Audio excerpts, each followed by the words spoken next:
Olá candidata, tudo bem com vocês? Professor Marcos José, de Atualidades, como vocês já estão carecas de saber, estou aqui para comentar finalmente as 4 questões de atualidades desse TJ escrevente, aí do último domingo, que deu muito trabalho para muita gente, inclusive para nós aqui, mas principalmente para você, claro, mas as questões de atualidades, que na minha humilde opinião, elas foram tranquilas, principalmente, porque das 4, as 3 primeiras foram trabalhadas no dia D. E aí, como eu havia lembrado, que às vezes pode ser que eu esteja com sorte, então, eu tive essa sorte, né? Não vou, claro, considerar que o fato de eu ter trabalhado os assuntos no dia D, eu sou um gênio, e você que me conhece sabe que não é isso. Não tem nada a ver com um gênio. Ocorre que a gente vai aí cercando os assuntos e, óbvio, eu vou fazer uma separação, coloco lá no dia D para lembrar você que dentre os assuntos trabalhados a probabilidade é alta. Não caiu o Donald Trump. Se tivesse caído, nós diríamos assim, óbvio.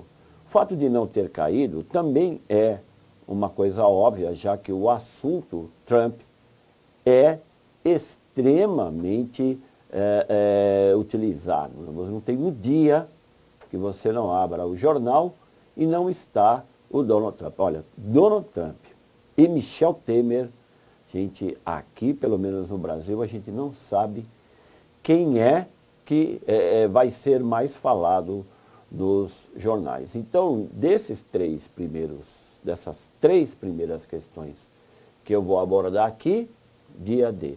A última, que fala sobre a reforma da Previdência, eu não trabalhei no dia D, mas foi trabalhado no material de atualidades, incluindo o Top Atualidades, claro que a gente aqui vem sempre mostrando para vocês às segundas-feiras, e fica lá no YouTube, para quem, claro, quer fazer a lição de casa, porque não adianta nós aqui do NEAF abordarmos o assunto se você, candidato ou candidata, não fizer a lição de casa. E aí, para quem acertou, parabéns, vocês realmente fizeram a lição de casa. Estou dizendo isso em atualidades, claro.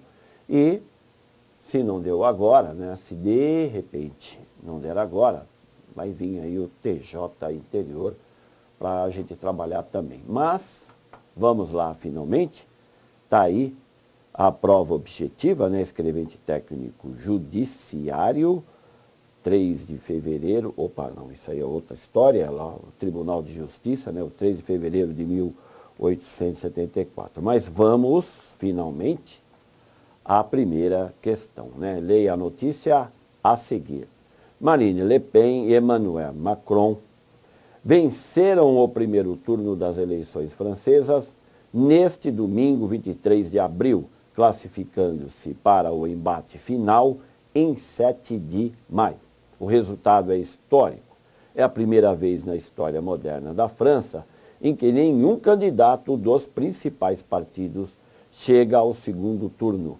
Rejeitados nas urnas, eles deixam um espaço em aberto para a população testar outras forças. Então, daí, Folha de São Paulo, 23 de abril, adaptado.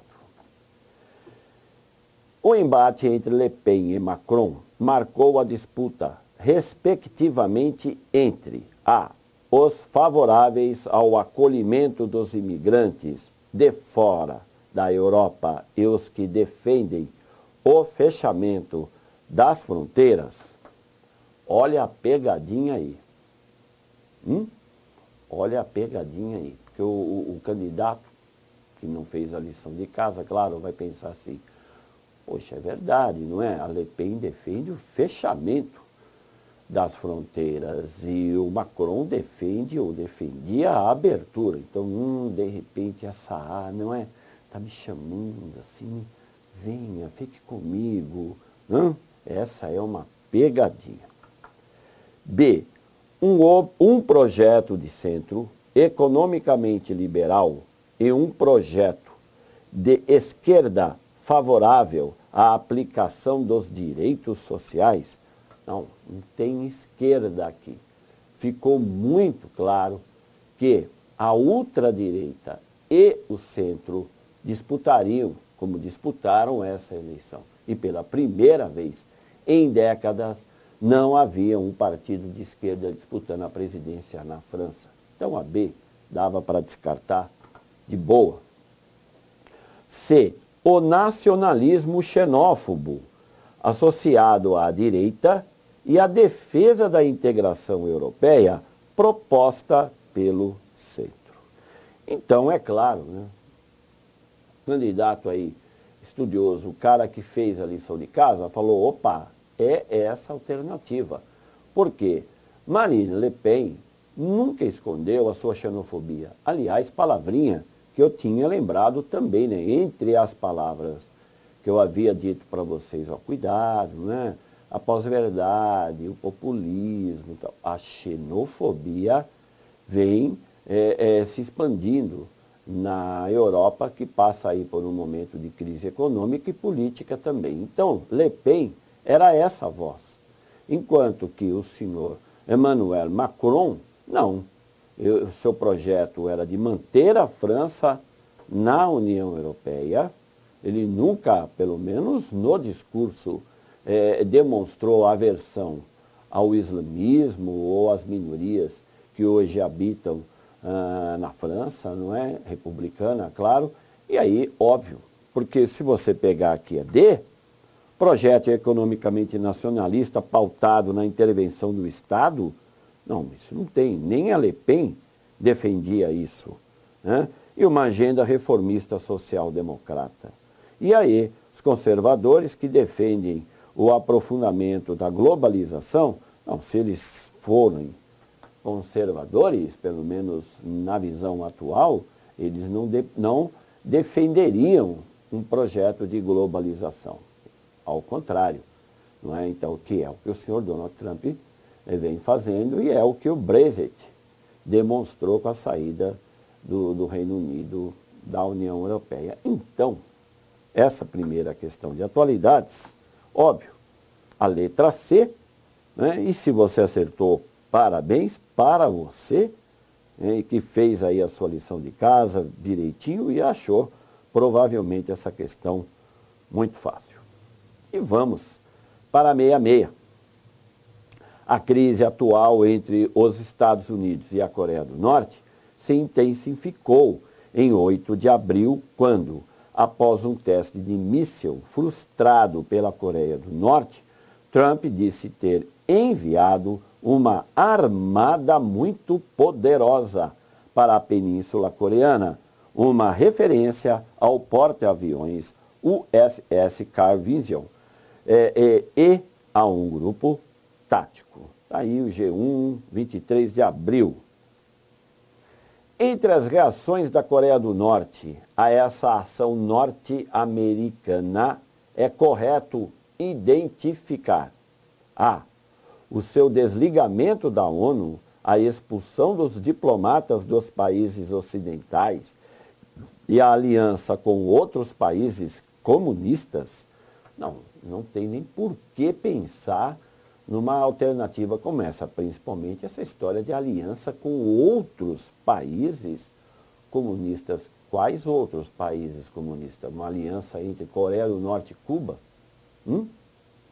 Sendo que nós sabemos, né, e eu tenho dito sempre isso, o maior aliado da Coreia do Norte, do senhor Kim Jong-un, é a China, não é? Então, e a China é comunista? Ela é socialista, ela é ditadura na política, porque na economia ela é capitalista. Então, descartado totalmente essa A e outra, né, desligamento da ONU, nada a ver. B. O pedido de intermediação da China, o recurso à ONU para a negociação e o aceno aos Estados Unidos com uma proposta de acordo. Então, o candidato deve ter lembrado que não houve, né, e pelo menos até agora não existe nenhum aceno para uma negociação entre Coreia do Norte do Sr. Kim Jong-un e os Estados Unidos do Donald Trump. Então, infundada totalmente essa B, além de o pedido de intermediação da China. A China, ela é aliada, mas ela não pode, de repente, intermediar um acordo que nem existe. Ela pode, até poderia. Mas, se os Estados Unidos fossem querer um acordo com a Coreia do Norte e vice-versa, certamente não seria a China a mediadora disso. Por quê? Porque a China é aliada do senhor Kim Jong-un. C. A decisão de interromper o programa nuclear, parou. Onde é que foi dito que a Coreia do Norte interromperia o seu programa nuclear, né? A Coreia do Norte, que quando, lá em 2001, hoje ex-presidente George W. Bush colocou a Coreia do Norte na lista dos países inimigos dos Estados Unidos, né? A lista do eixo do mal, onde foi lançado a tal doutrina Bush, a Coreia do Norte foi incluída nessa lista e ela saiu do Tratado de Não Proliferação Nuclear, TNP, e passou a investir pesado, e hoje ela está colhendo os frutos, porque o país não só hoje detém a tecnologia para a construção de armas nucleares, como já provou que domina isso, fazendo aí os seus testes, e até de bomba de hidrogênio. Então, lógico, essa alternativa, né? C, sem fundamento. D, a exibição pública de seu arsenal militar, a realização de novos testes de mísseis e a ameaça de um ataque nuclear preventivo. Então, é mais que óbvio, para quem aí fez o básico, hein? Não precisa nem ser uma pessoa profundamente entendida em atualidade sobre a Coreia do Norte. É, sim, uma exibição pública, como aconteceu novamente essa semana. A Coreia do Norte fez novo teste de um míssil balístico que pode alcançar o Alasca. Isso é uma exibição pública. O cara está dizendo, fique esperto comigo, hein? Tá bom? Estou aqui no meu cantinho, mas, então, é uma exibição pública. E quando você tem aqui a realização de novos testes de míssil, que é o que ele vem fazendo, e a ameaça de um ataque nuclear preventivo, preventivo por quê? Porque a Coreia do Norte teme que o seu país seja invadido, como aconteceu em 2001 com o Afeganistão e como aconteceu em 2003 com o Iraque. É óbvio. Então, já sabemos, né, porque aí a ruptura com a moderada e conciliatória China, ruptura com a China, parar com isso. Então, letra D de dado, exibição pública do seu arsenal militar, tal, e parabéns novamente para você que marcou essa alternativa. 67. Os chanceleres dos países fundadores do Mercosul, Brasil, Argentina, Paraguai e Uruguai, farão uma reunião de emergência neste sábado, dia 1º de abril, em Buenos Aires, para discutir sua reação à situação da Venezuela. O tema central deverá ser a suspensão do país do bloco econômico. É possível que se discuta uma medida ainda mais dura, a expulsão. Aí o Estadão, de 31 de março, adaptado. E a pergunta, essa possível suspensão ou expulsão deve-se, letra A, à iminência de guerra civil por conta da profunda crise social que atinge a Venezuela, retirando o país da situação de paz interna exigida pelo bloco? Não. Felizmente, não é isso que a gente está observando na Venezuela. Venezuela, que eu até lembro lá no Top Atualidades, raramente nós temos uma semana onde a Venezuela não vai aparecer no top. raramente, inclusive para quem andou acompanhando só o Top Atualidades, olhou para essa questão e falou, beleza, já sei a alternativa. Agora, a guerra civil na Venezuela, felizmente ainda não, e esperamos que isso não venha a acontecer. B, a aplicação da cláusula democrática, que determina alguma sanção nos casos de interrupção da ordem democrática, como estaria ocorrendo na Venezuela. Bingo! Bingo! Eu comentei isso mais de uma vez aqui com vocês, desde que Michel Temer assumiu e colocou no Ministério das Relações Exteriores o José Serra. E lá na Argentina, nós temos a direita governando o país com Macri, acabou a Venezuela para o Mercosul. E aí começa esse projeto que já acabou redundando na suspensão da Venezuela, e ela, que deveria ter assumido a presidência do bloco. Então, é essa cláusula democrática que foi aí o ganchinho, né, aonde o Brasil e a Argentina, e claro, com a colaboração do Paraguai, que sempre foi contra, Paraguai sempre foi contra a entrada da Venezuela, eles arrumaram aí o pretexto para dizer para o senhor Nicolás Maduro, aqui não. Então, essa cláusula democrática, para quem acompanhou a gente aqui e viu aí o dia D, né, onde eu lembrei, ó, Venezuela, tá, tem altas chances de cair, acertou com certeza. A D, a recusa da Venezuela em aceitar as propostas que visam a construção de uma moeda única, nunca foi conversado nada de moeda única. E aí, aos obstáculos impostos pela Venezuela, as negociações dos tratados de comércio com os Estados Unidos. Então, é óbvio, e eu acho que você vai concordar comigo, essa 67, essa questão 67, estava tranquila. E vamos finalmente para 68. Está aí a resposta, não é? A letra B. E está aí a 68. O governo endureceu as negociações com os parlamentares e deu um basta às novas concessões da reforma da Previdência, rejeitando assim o lobby pesado de algumas categorias do serviço público, sobretudo com altos salários. O Globo, 23 de abril. Pergunta: entre os direitos que alguns servidores públicos gostariam de manter, é correto identificar. Então, nesse caso, e só lembrando novamente que não foi trabalhado no dia D, eu até poderia considerar que para alguns aqui, os nossos alunos que apostaram no dia D, falou, opa, peraí, isso aqui eu não me lembro. Mas, durante o transcorrer do curso de atualidades e também no Top Atualidades, a gente passou por isso aqui tranquilo, porque a alternativa é a C, a integralidade, que garante a aposentadoria com o último salário da carreira, e a paridade, que garante ao servidor aposentado reajustes salariais iguais ao do pessoal da ativa.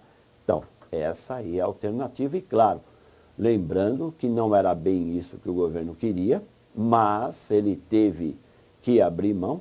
O projeto da reforma, essa reforma da aposentadoria é uma das prioridades do governo Temer, que provavelmente sairá, porque a trabalhista está emperrada com toda essa crise agora, né, principalmente que o Gedel agora foi detido, amigo do peito do presidente que viajou para o G20, não é? Para dar uma espairecida, foi lá apertar a mão do seu amigo Trump. Então, aqui no caso, a alternativa 68, letra C. E assim, a gente fecha aqui o comentário, né? Meu tempo já estourou, né, os 20 minutinhos. Agradeço novamente vocês terem escolhido o NEAF para, né, poder aí ter um preparo melhor para a prova. Espero que você tenha conseguido sucesso para você e vocês vão me acompanhando aí no Top e nas aulas de atualidades, como sempre vem fazendo. Um abraço.